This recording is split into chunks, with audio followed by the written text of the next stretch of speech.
చుండ్రుతో చిక్కులు. కాలంతో సంబంధం లేకుండా వేధించే సమస్య చుండ్రు.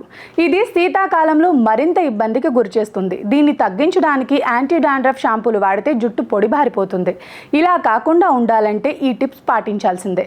వారానికి 2 సార్లు తప్పనిసరిగా తలస్నానం చేయాలి. వేపాకు, కలబంద, మెంతులను 1 గ్లాస్ నీటిలో 10 నిమిషాలు మరిగించి ఆ నీటిని వడగట్టండి. ఆ నీటిలో షాంపూ కలిపి తలస్నానం చేస్తే జుట్టు మెత్తగా మారుతుంది.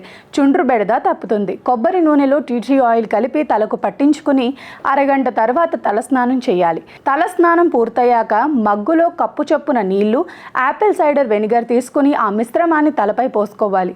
5 నిమిషాలు మృదువుగా మర్దన చేసి గోరువెచ్చని నీటితో కడిగేసిన చుండ్రు బాధ తగ్గుతుంది. తలస్నానానికి అరగంట ముందు కలబంద గుజ్జును తలకు పట్టించిన చుండ్రు తగ్గుతుంది. వీటితో పాటు ఆహారంలో జింక్, విటమిన్ B6 ఎక్కువగా తీసుకోవాలి. కందులు, పెసలు, శనగలు, మినుముల వంటి పప్పులు, బాదం, పిస్తా, ఆక్రోట్ల వంటి గింజ పప్పులు, జొన్నలు, సజ్జలు, దంపుడు బియ్యం, పొట్టు తీయని గోధుమల వంటి ధాన్యాలు తరచూ తినేలా చూసుకోవాలి.